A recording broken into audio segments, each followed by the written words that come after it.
Hello everyone, welcome to taxexterminator.com, where we kill taxes dead. You're going to learn how to reduce your taxes legally beginning today. I'm your host, Brent Jordan, veteran tax attorney, former UCLA adjunct professor, and current district court trial judge. Today's webinar is entitled The 12 Biggest Tax Mistakes That Cost Business Owners Thousands of Dollars Each Year. This particular webinar is based upon the following legal authority: the IRS Tax Code, United States Treasury Regulations and Tax Court Rulings, and the IRS Revenue Procedures, Private Letter Rulings, Publications, Manual, and Tax Forms. This particular segment, number 10, is entitled Missing Family Deductions. In other words, most business owners are missing these particular deductions when it comes to their family. First, a little bit of humor. Here a man has a wedding ring and he's about to propose to this woman, and the woman says, "By proposing a merger instead of marriage, we can deduct this meal as a business expense." I'm going to be looking at 4 areas: income shifting, your child's education, life insurance, and divorce.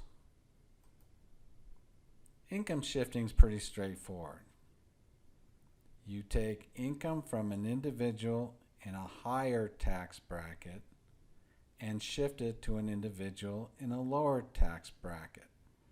For example, a father or a mother or a husband and wife hire their children to work in the family business. Believe it or not, the IRS has permitted children as young as 7 years old to work in a family business.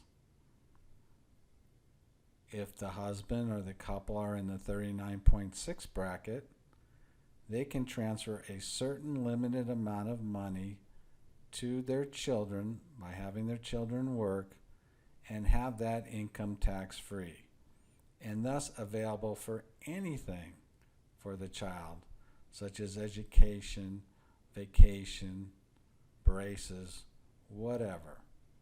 And this income shifting strategy is also good for other adults outside the family that you may have a close relationship with.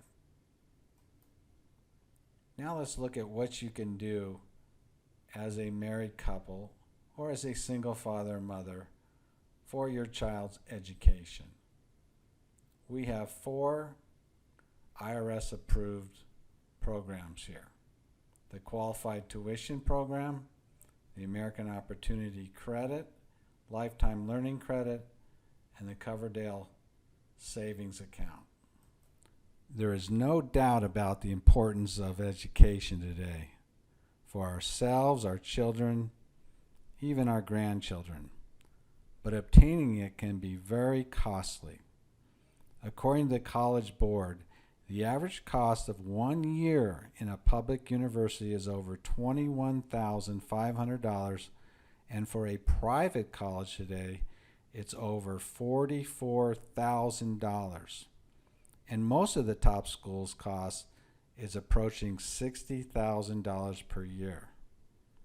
On top of that, the cost of higher education is increasing at more than 4% annually. Fortunately, though, the tax laws provide many incentives to help a parent save for the education of their child. And these programs offer very good tax strategies. Let's first turn to the Qualified Tuition Program, otherwise known as a 529 plan. There are 2 types of Qualified Tuition 529 plans: a prepayment plan, under which payments are guaranteed to cover tuition regardless of tuition increases, and a savings type plan in which the funds you will have available to pay for higher education depend on the investment performance of your account. While contributions to the qualified tuition program do not generate a income tax deduction or credit, the long-term benefits are considerable. Earnings within the plan grow tax deferred, and if the funds in the plan are used to pay for qualified higher educational costs, they are tax-free.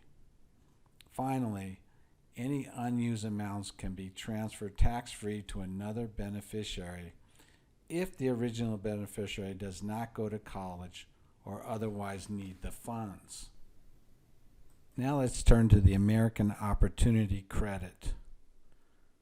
The tax law allows a parent to claim a limited tax credit, otherwise known as the American Opportunity Credit, when he or she pays for higher education of a child. The credit applies whether you pay out of pocket from savings or borrow the money. You can claim the credit each year you qualify for it. If you meet certain conditions, you can claim the American Opportunity Credit for higher educational costs of up to $2,500 per student. Thus, for example, if you have twins who are freshmen in college, you can qualify for a credit of up to $5,000. To claim this credit, you must meet all 5 of these requirements. First, payments relate to the first 4 years of higher education. Second, payments are made on behalf of an eligible student. Third, payments are made to an eligible institution. 4, payments cover qualified higher educational costs. And 5, your modified adjusted gross income is not above a set limit. Finally, I'm going to look at the Coverdell Savings Account. Is the high cost of prep school or college in your child or grandchild's future? If you decide to help save for this expense, consider do so using a tax advantage savings account, otherwise known as the Coverdell Educational Savings Account. You may be able to contribute up to $2,000 annually to a savings account for each beneficiary. It used to be called an educational IRA. The account can have multiple contributors, but no more than $2,000 can be placed in the account for any 1 year. Earnings on contributions accumulate tax deferred. If withdrawals from the account are used to pay for qualified educational expenses, the earnings become tax free.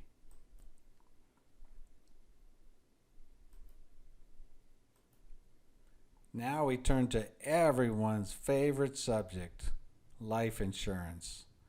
God forbid one day you're stuck in a prison cell with a life insurance salesman or woman. But if you are, here's what you'll learn. The key benefit of owning a life insurance policy concerns the withdrawal rules.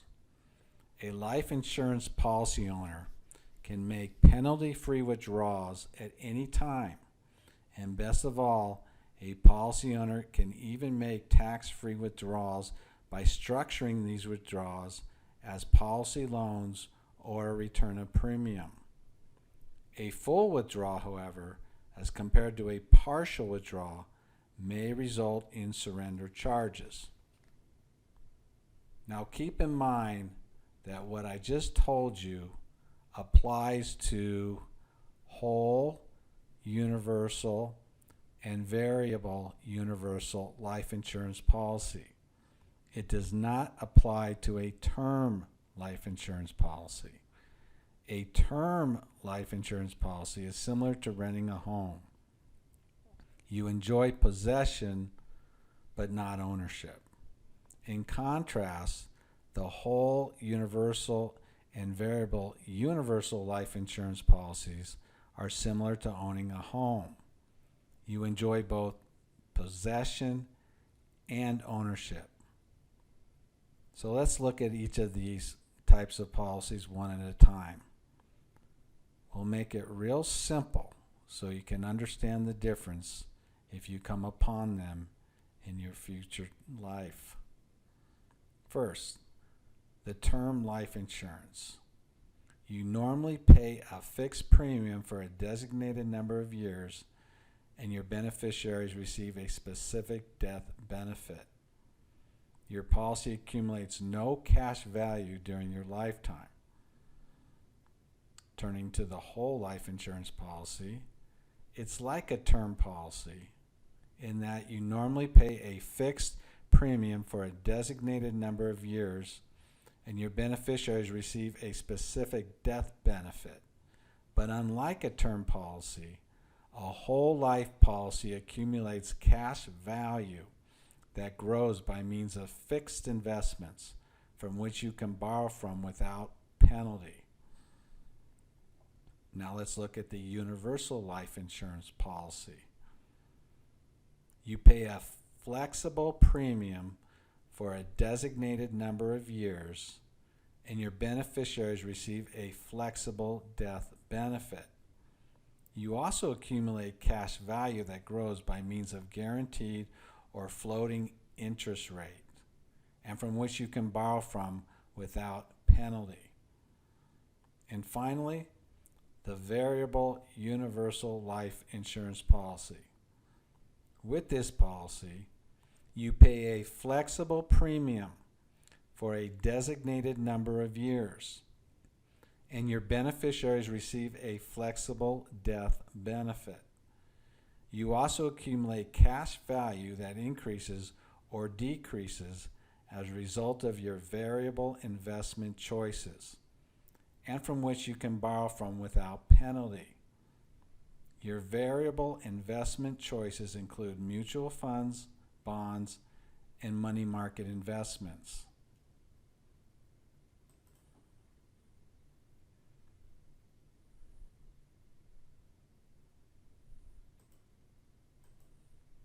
The final missing family deduction in our webinar involves divorce. The ability to obtain a deduction in a divorce for spousal support or child supports depends on which end you're on, if you're on the giving end or the receiving end. For example, if you're a husband who pays spousal support to your ex-wife, you receive a deduction for that support payment, and your ex-wife receives the earnings as taxable income. However, if you're a husband who pays child support to your ex-wife for your children, you do not receive any deduction for such support payments, and your ex-wife receives no income, that is, taxable income, for the child support payments. Accordingly, in that example, a husband might attempt to draft the divorce decree so that he pays more spousal support and less child support so he can obtain more deductions. The ex-wife in that example would attempt to do just the opposite. And that's why I have the photograph of the tug-of-war contest. Dan Bennett once said, "There's nothing wrong with the younger generation that becoming taxpayers won't cure." There's a treasure chest of free money buried in your business. Claim it today. Well, this concludes another segment of the 12 biggest tax mistakes that cost business owners thousands of dollars each year. On behalf of everyone at taxexterminator.com, home of the Proactive Tax Plan, I want to thank you for joining us here today. And I want to invite you to come to the next segment number 11, entitled Wrong Retirement Plans. For a limited time only, I'm giving away a free copy of my tax strategy book entitled 10 Powerful Tax Strategies That Pass IRS Scrutiny. I published the book with Amazon.com and Barnes & Noble, and you can obtain a free copy right now, today, at taxexterminator.com.